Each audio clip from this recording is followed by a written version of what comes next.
안녕하세요. 11월 13일 긍휼교회 주일 설교입니다. 하나님 말씀은 마가복음 4장 14절부터 20절의 말씀입니다. 뿌리는 자는 말씀을 뿌리는 것이라.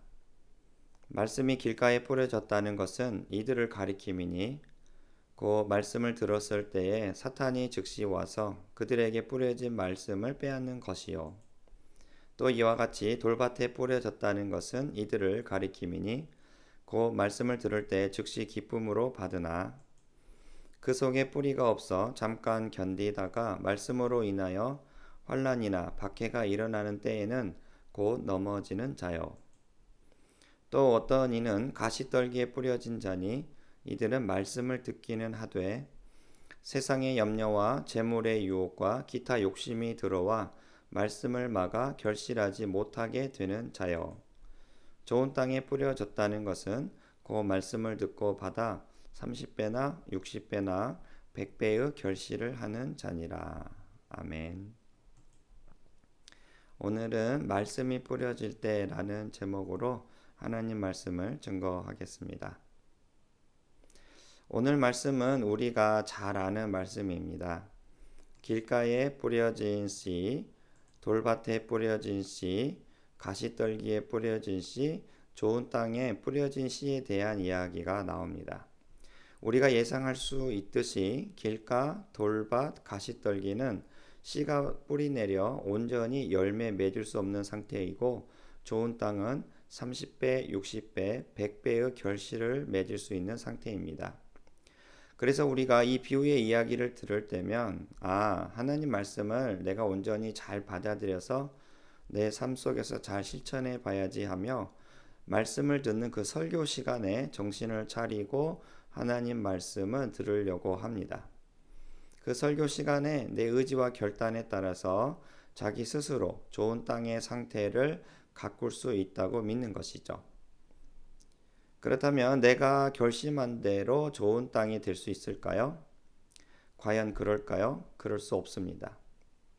예수님께서 말씀하시는 길가, 돌밭, 가시떨기 좋은 땅은 사람이 자기 의지에 따라서 바꿀 수 있는 어떤 환경이 아니라 그 사람이 일평생 당해야 할 바꿀 수 없는 운명과도 같습니다. 곧 자기 스스로 바꿀 수 없는 인생과도 같다는 것입니다. 그래서 예수님께서 이 씨 뿌리는 자의 비유를 해석하기 전에 이런 말씀을 하십니다. 마가복음 4장 11절부터 12절의 말씀인데요. 이르시되 하나님의 나라의 비밀을 너희에게는 주었으나 외인에게는 모든 것을 비유로 하나니 이는 그들로 보기는 보아도 알지 못하며 듣기는 들어도 깨닫지 못하게 하여 돌이켜 죄사함을 얻지 못하게 하려 함이라 하시고. 여기 말씀에 보면 하나님의 나라의 비밀을 누구에게는 주고 누구에게는 주지 않는다고 말씀합니다. 그래서 예수님은 이사야 말씀을 인용하면서 어떤 이들은 보기는 보아도 듣기는 들어도 결코 깨달아 죄사함을 받지 못한다고 말씀합니다. 그런데 이것을 누가 결정할까요? 바로 모든 영혼의 주인이신 하나님께서 이 모든 것을 결정한다는 것이죠. 사람의 말씀을 듣는 그 사람의 의지나 노력에 달려 있지 않습니다. 바로 모든 영혼의 주인이신 하나님께서 이것을 결정하신다는 것입니다. 교회 다니는 많은 사람들이 착각하는 것 중에 하나는 자기가 받은 이 구원을 너무나 쉽고 당연하게 여긴다는 점입니다. 하나님은 사랑이 넘치심으로 누구나 만나면 그냥 나누어 주는 길거리의 전단지처럼 교회는 자들에게 마구마구 구원을 뿌린다고 믿는 것입니다. 그래서 교회 등록 카드를 쓰면 그 사람은 이제 구원받은 하나님의 자녀라고 믿거나 예수님을 영접하는 기도를 드리기만 한다면 그는 즉시 이제 하나님의 자녀가 되었다고 믿는 것입니다. 이처럼 구원만큼 쉽고 간편하게 임하는 것은 또 없습니다. 구원만큼 교회 다니는 사람들에게 당연한 것은 또 없습니다. 그냥 내가 그렇게 믿고 동의해 버리면 진짜 내가 구원받았는지 의심조차 하지도 않습니다. 만약 이게 사실이라면 오늘 본문처럼 길가와 같은 사람, 돌밭과 같은 사람, 가시떨기와 같은 사람이 생겨날 수 있을까요? 결코 그럴 수 없는 것입니다. 거듭나지 못하고 오랜 시간 동안 교회 다니는 사람들의 특징이 바로 이것입니다. 자기 구원은 그 옛날 때부터 너무나 쉽고 당연하게 여겨서 의심조차 하지 않는다는 것입니다. 저도 그랬습니다. 목사 안수를 받고 목회를 하고 있을 때도 그랬습니다. 내가 지금 죽어도 천국 간다라는 그 구원은 실제로 하나님께서 내게 주신 믿음이 아니고 내가 나를 위하여 만든 믿음에 불과했습니다. 그리고 그런 줄도 모르고 지냈습니다. 그러니까 내가 만든 기독교에 빠져서 내가 원하는 대로 하나님 상을 그려놓고 그 안에서 신앙생활 한 것이죠. 그러나 정말로 하나님께서 주신 구원을 받고 보니까 구원만큼 우리 인간에게 불가능한 것은 또 없습니다. 오죽하면 예수님께서 낙타가 바늘귀를 통과해야 할 만큼 구원은 우리 인간에게 불가능한 일이라고 하겠습니까? 구원은 우리에게 있어서 안 되는 일입니다. 불가능한 일입니다. 이미 물고기로 태어나 버렸는데 어떻게 전혀 다른 존재인 독수리로 다시 태어날 수가 있겠습니까? 안 되는 것입니다. 하지만 교회 다니는 정말 많은 사람들이 구원은 그냥 교회에 오면은 무조건 나누어 주는 사은품처럼 너무나 쉽고 당연하게 이루어지는 것으로 착각한다는 것입니다. 누군가에게는 아무리 보기는 보아도 듣기는 들어도 깨닫지 못하는 게 바로 구원입니다. 인간의 노력이 부족해서가 아닙니다. 정성이 부족해서도 아닙니다. 아무리 마음 쓰려고 해보지만 결국은 안 된다는 것입니다. 하지만 하나님의 주권적인 선택이 임한 누군가에게는 하나님 말씀이 권위와 능력으로 다가와서 그의 돌 같은 마음을 깨부수고 항복하게 만들고 그의 영혼 깊은 곳까지 침투하여 완전히 묵은 땅을 갈아엎어서 새로운 존재로 거듭나게 하시는 것입니다. 지금 이 말씀을 듣는 우리 모두에게 이런 하나님의 은혜가 임하길 바랍니다. 그렇다면 길가, 돌밭, 가시떨기와 같은 사람은 누구일까요? 말씀해 보니까 확실한 것은 그들은 결코 열매 맺는 좋은 땅이 아니라는 것입니다. 결국 그들은 성령이 없는 사람들을 뜻합니다. 자기가 만든 하나님을 세워놓고 그 앞에 절하는 종교인에 불과한 것이죠. 15절의 말씀을 다시 한번 읽어보면 좋겠습니다. 말씀이 길가에 뿌려졌다는 것은 이들을 가리킴이니 곧 말씀을 들었을 때에 사탄이 즉시 와서 그들에게 뿌려진 말씀을 빼앗는 것이요. 길가와 같은 사람은 성령이 없는 자임에 틀림이 없습니다. 왜냐하면 말씀을 선포되는 그 현장에서 말씀 자체가 아예 그 사람에게 들어가지 못하도록 사탄이 다 빼앗아 가버리기 때문입니다. 그래서 사탄이 즉시 온다고 말합니다. 그리고 뭐 합니까? 곧장곧장 말씀을 다 빼앗아 가버립니다. 그러니까 말씀이 아예 마음에 들어오지도 않는 것입니다. 이러한 현상이 그 사람에 일어나는 것을 볼 때 이 사람은 하나님 말씀을 듣고 순종할 마음 자체가 없는 사람임에 틀림없습니다. 하나님 말씀이 믿어지지 않을 뿐더러 믿고 싶은 마음도 없습니다. 차라리 내 자신을 믿는 게 더 나아 보입니다. 나의 신념, 나의 지혜, 나의 능력을 믿는 게 훨씬 좋다고 믿는 사람입니다. 간혹 가다가 우리 주변에 이런 사람을 만날 수 있죠. 내가 마음만 먹으면 뭐든지 다 할 수 있어. 내가 마음을 잘 먹지 않아서 그렇지 실제로 내가 마음 한번 먹으면 어떻게 해서든지 그 일을 다 이루어낸다고 하면서 자기 자신을 지나치게 믿고 살아가는 사람들이 있습니다. 바로 길가와 같은 사람이 바로 이런 것이죠. 기도하는 것보다 차라리 나의 지혜로 빨리 일을 결정내버리는 게 더 나아 보입니다. 아니, 지금 내린 나의 결정이 곧 하나님의 결정이라고 믿어버립니다. 언제나 말씀보다 내 뜻이 앞섭니다. 말씀에 내 자신을 비추어 볼 겨를도 없이 또 그럴 마음도 없습니다. 내 지혜가 있는데, 내 신념이 있는데 뭐하러 시간 아깝게 말씀으로 내 자신을 비추어 보나, 이렇게 생각합니다. 그러니까 어떤 현상이 일어나겠습니까? 따로 국밥이 되는 것입니다. 여러분도 따로 국밥 드셔보셨죠? 간짜장도 드셔보셨죠? 면과 소스가 따로따로 나오는 것입니다. 곧 믿음과 신앙이 하나 되지 못하는 것입니다. 오로지 교회 안에서만 믿음이 있고 직장과 가정으로 돌아오면 내가 옳게 보이는 신념대로 살아가는 것입니다. 우리가 얼마나 믿음과 행위가 일치하지 않는 그런 위선적인 사람을 보면서 우리가 얼마나 통탄해야 합니까? 바로 길고와 같은 사람들은 믿음과 행위가 서로 일치하지 않는 것입니다. 두 번째, 돌밭과 같은 사람이 있습니다. 우리 16절과 17절의 말씀인데요. 한번 읽어보겠습니다. 또 이와 같이 돌밭에 뿌려졌다는 것은 이들을 가리킴이니 곧 말씀을 들을 때에 즉시 기쁨으로 받으나 그 속에 뿌리가 없어 잠깐 견디다가 말씀으로 인하여 환난이나 박해가 일어난 때에는 곧 넘어지는 자요.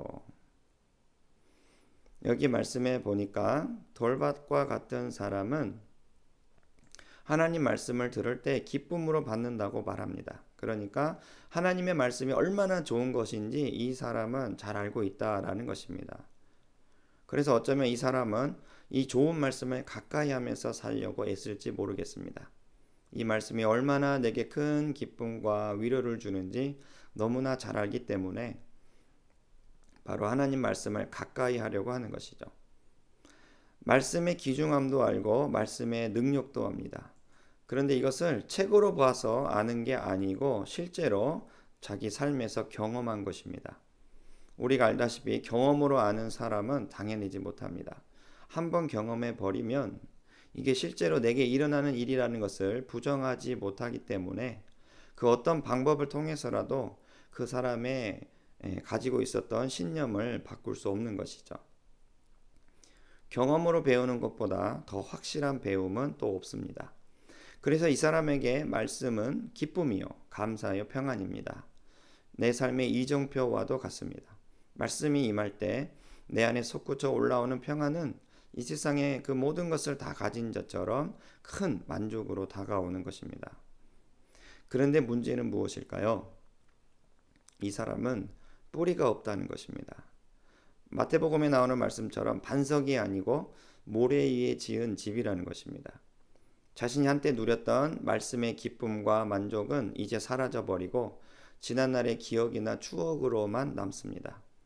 그렇게 내 심장을 터지게 하던 말씀에 대한 감사는 다 사라져버리고 이제 텅텅 비어버린 마음만 가지고 있습니다. 언제 내게 그런 일이 일어나는 듯 다시 옛날의 내 삶으로 되돌아온 것입니다. 결국 자신에게 있었던 이 모든 기쁨과 감사와 평안은 일시적이었습니다. 아침 이슬이나 안개처럼 잠시 있다가 흔적도 없이 사라져버리는 그런 일시적인 것들에 불과했습니다. 이 사람에게는 계속적으로 끊이지 않고 자기를 지켜주고 인도해주는 어떤 신령한 힘이 나타나지 않습니다. 모태 신앙인들이라면 다 알 수 있듯이 그 옛날 교회 수련회나 심령 부흥회 때 경험했던 그 뜨거움이 불과 한두 달밖에 지나지 않았는데 수련회가 끝나고 나면 다 사라져버리고 다시 본래 내 모습으로 돌아와 버립니다.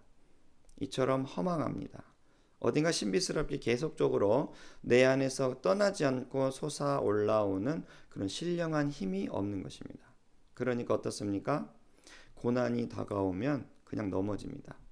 바로 현실과 타협합니다. 죄를 이길 힘이 없습니다. 그냥 죄가 이끄는 대로 끌려갑니다. 저는 교회 안에 아마 돌밭과 같은 사람들이 굉장히 많고 그러면서 자신은 구원받은 하나님의 자녀라고 착각하며 사는 사람들이 많을 거라고 생각합니다. 왜냐하면 그들은 말씀을 거부하는 것도 아니고 말씀의 능력을 경험한 자이기 때문입니다. 그러나 문제는 무엇입니까? 삶이 완전히 변화되지 못했다는 것입니다. 아직도 끈적끈적한 그 죄의 자리를 완전히 떠나지 못하고 죄를 이길 힘이 없으며 고난 앞에 그냥 다 무너지는 것입니다. 세 번째로 가시떨기와 같은 사람이 있습니다. 하나님 말씀은 마가복음 4장 18절 말씀인데요. 한번 읽어보겠습니다. 또 어떤 이는 가시떨기에 뿌려진 자니 이들은 말씀을 듣기는 하되 세상의 염려와 재물의 유혹과 기타 욕심이 들어와 말씀을 막아 결실하지 못하게 되는 자요. 가시떨기에 뿌려진 사람은 누구냐면 바로 하나님의 말씀을 잘 받아들였지만 하나님의 백성다운 삶을 어떻게 살아야 되는지 잘 알고 있지만 결국은 살아가지 못한다는 것이 특징입니다. 말씀을 잘 아니까 어떻게 살아가야 참된 하나님의 백성다운 삶이라는 것을 잘 압니다. 어떻게 살면 하나님이 기뻐하시고 어떻게 살면 하나님이 싫어하시는지도 이 사람은 잘 알고 있습니다. 더구나 1, 2년 신앙생활한 게 아닙니다. 오랜 시간 동안 하나님의 말씀을 들으며 신앙생활을 했기 때문에 자신이 추구해야 할 삶의 바람직한 모습들까지도 다 알고 있습니다. 그런데 문제는 자기가 알고 있는 대로 살지 못한다는 것입니다. 이러면 안 되는 줄도 압니다. 이렇게 살다가는 큰 코 닥칠 수 있다라는 것도 압니다. 이렇게 계속 머물고 있다가는 뒷걸음치는 안타까운 사람이 될 거라는 것도 잘 알고 있습니다. 모르는 게 아닙니다. 다 압니다. 하지만 이 사람의 문제는 뭘까요? 아는 대로 살아갈 수 없다는 것이죠. 내가 원하는 대로 사업이 잘 돼야 할 텐데, 내가 그리는 대로 자녀가 잘 자라나야 할 텐데, 내가 바라는 대로 내 삶은 아름다워야 할 텐데 하면서 사업 걱정, 자녀 걱정, 내 삶에 대한 걱정, 온통 걱정으로 가득 차 있습니다. 이런 사람에게 어떤 믿음 좋은 사람이 찾아와서 하나님 말씀에 보면 너희 염려를 다 주께 맡기라고 했어. 그러면 그분께서 다 이루어 주실 거야. 라고 이렇게 믿음의 권면을 했다고 합시다. 이때 가시떨기와 같은 사람은 어떻게 반응할까요? 맞아. 주님께 맡겨야겠어. 하고 반응할까요? 아닙니다. 누가 그걸 모르나? 몰라서 내가 이런 줄 알아? 나도 알아. 네가 이럴 수밖에 없는 내 마음을 알기라 해? 하면서 도리어 윽박지를 것입니다. 그러니까 가시떨기와 같은 사람은 말씀이 실제가 되지 못한 것입니다. 또한 반복적인 죄를 지으며 그 죄의 유혹에서 떠나지 못한 사람들을 가리킵니다. 말씀을 몰라서가 아닙니다. 다 압니다. 그 말씀에 대한 간증을 하려고 한다면 이 사람은 1시간이고 2시간이고 앞에 나와서 구구절절 간증을 할 수도 있고 설교도 할 수 있는 사람입니다. 그런데 죄의 유혹에 너무나 쉽게 무너집니다. 돈 앞에 그냥 쉽게 무너집니다. 살짝 눈 한번 찔끔 감으면 더 많은 돈을 벌 수 있는 상황에 휘말리며 그 유혹을 이길 힘이 없습니다. 야한 동영상이나 아름다운 이성 앞에서 맥을 못 잡고 그냥 무너지는 사람들도 있습니다. 음심이 가득 찬 눈으로 이성을 바라보기를 멈추질 않습니다. 그냥 성적인 매력 앞에서 속수무책으로 무너집니다. 말씀을 몰라서가 아닙니다. 다 압니다. 설교도 할 수 있을 정도로 잘 압니다. 하지만 그 죄의 유혹을 이기지는 못합니다. 돈과 이성에만 그러겠습니까? 권력, 쾌락, 술, 도박, 유흥 등등 다 좋은데 자신을 즐겁게 하는 어떤 특정한 분야에서는 저항하지는 못합니다. 다 끊어도 그것만큼은 끊지 못합니다. 그러니까 가시떨기와 같은 사람은 어떻게 살까요? 나에게 항상 머물고 있는 그 반복적이고 습관적인 어떤 죄가 나를 항상 가로막고 있습니다. 늘 염려한다든지 늘 걱정한다든지 끊지 못한 어떤 죄의 습관이 있다든지 그러는 것입니다. 이렇게 온전히 열매 맺지 못하게 항상 하나님과 나 사이를 가로막고 있습니다. 몰라서가 아닙니다. 다 잘 압니다. 하지만 그 아는 지식이 실제로 내 삶을 바꾸지는 못합니다. 하나님을 아는 것과 믿는 것에 하나 되지 못한 이중적인 사람인 것입니다. 오늘 예수님께서 들려주신 이 비유의 말씀을 통해서 우리가 기억해야 할 점은 길가와 같은 사람, 돌밭과 같은 사람, 가시떨기와 같은 사람은 성령 받지 못한 사람들이라는 것입니다. 즉 구원에 이르지 못한 사람들이라는 것입니다. 길가의 상태에서 돌밭으로, 그리고 가시떨기에서 마침내 좋은 땅으로 이렇게 점차 성장하는 이런 식의 그림이 아니고, 길가이든 돌밭이든 가시떨기이든 이 사람들은 열매가 없는 사람, 즉 보기는 보아도 깨닫지 못하고 듣기는 들어도 그 말씀이 실제가 안 되는 위선적인 사람들을 가리키는 것입니다. 하지만 좋은 땅과 같은 사람들은 어떨까요? 좋은 땅과 같은 사람들은 바로 마가복음 4장 20절에 이런 말씀이 있습니다. 좋은 땅에 뿌려졌다는 것은 그 말씀을 듣고 받아 30배나 60배나 100배의 결실을 하는 자니라. 좋은 땅과 같은 사람에게 맺어지는 열매는 결코 인간의 의지나 노력에서 나오는 게 아님을 알 수 있습니다. 어떻게 30배, 60배, 100배의 결실을 할 수 있을까요? 인간의 노력으로 이렇게 엄청난 결실을 맺을 수 있을까요? 이것은 오히려 거듭난 자 안에 항상 내주하시는 성령 하나님으로 말미암아 생기는 열매들입니다. 옛날에는 하나님 말씀보다 나를 더 믿고 살았지만 이제는 하나님의 말씀이 더욱더 나를 지배해 주길 원하며 살아가는 사람들이 된 것입니다. 옛날에는 잠시 잠깐의 기쁨과 평안은 있어도 그것이 사라질 때 너무너무 허무하고 다시 옛날의 삶으로 돌아와 버리고 텅텅 비어버려서 죽은 사람과 같았지만, 이제는 신비하게도 다시는 목마르지 않고 다시는 배고프지 않는 감사와 평안 때문에 흔들리지 않는 사람이 된 것입니다. 옛날에는 말씀을 알아도 그 지식이 나를 변화시키지는 못했는데 이제는 그 모든 것이 나에게 실제가 되어 말씀대로 능력 있게 살아가는 사람이 된 것입니다. 어떻게 길가 돌밭 가시떨기와 같은 사람이 변화될 수 있을까요?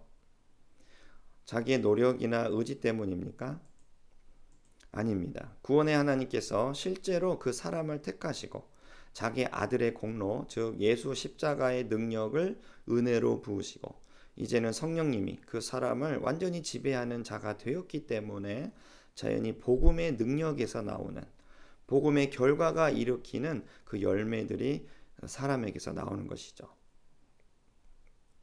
그래서 예수님께서 이 비유의 말씀을 하시고 그 다음의 말씀 마가복음 4장 26절부터 27절에는 이런 말씀을 하셨는데요. 한번 제가 읽어보겠습니다. 또 이르시되 하나님의 나라는 사람이 씨를 땅에 뿌린과 같으니 그가 밤낮 자고 깨고 하는 중에 씨가 나서 자라되 어떻게 그리 되는지를 알지 못하느니라. 여기 말씀은 예수님께서 씨 뿌린 자의 비유를 하고 바로 연결해서 하신 말씀입니다. 즉 좋은 땅과 같은 사람은 어떤 사람인지 설명해 주시는 것이죠. 씨를 땅에 뿌리면 우리는 그 씨가 어떻게 큰 나무가 되는지 알 수가 없습니다. 분명히 내 손에 든 것은 새끼 손톱만한 아주 작은 씨였습니다. 그런데 그것을 좋은 땅에 심으면 어떻게 됩니까? 분명 내 손에 새끼 손톱만한 작은 씨였던 그 모습은 완전히 사라져버리고 전혀 뜻밖의 모습, 내가 전혀 상상할 수 없었던 모습으로 바꾸어지는데 그게 바로 열매가 주렁주렁 맺히는 아주 거대한 나무가 되는 것이죠. 여러분 어떻게 이럴 수 있습니까? 어떻게 이 새끼 손톱만한 작은 씨가 아주 거대한 열매가 주렁주렁 맺히는 이런 나무의 모습으로 바뀔 수 있을까요? 우리는 모릅니다. 어떻게 이런 일이 가능한지 우리는 알 수가 없습니다. 분명한 것은 그 씨가 좋은 땅에 심겨졌기 때문에 이렇게 놀라운 현상이 일어나는 것입니다. 여러분, 반석 위에 세워진 집은 무너지지가 않습니다. 이와 마찬가지로 좋은 땅에 심겨진 씨는 반드시 열매로 나타나게 되어 있습니다. 살아계신 하나님을 믿으면서 우리 삶이 변화되지 않았다라는 것은 있을 수가 없습니다. 이것은 하나님의 능력이 없거나 하나님이 죽었다는 뜻입니다. 분명한 것은 예수 십자가의 보혈은 어떤 추상적인 개념이 아니라 우리의 존재를 새롭게 하실 수 있는 생명이요 능력이라는 점입니다. 내가 만든 기독교는 열매가 없지만 하나님이 만드신 기독교를 믿는 자는 분명 좋은 땅에 심겨진 씨처럼 반드시 그 인생에 성령의 열매로 가득 차게 될 것입니다. 이러한 은혜로 충만하신 저와 여러분이 되시기에 주의 이름으로 축원합니다.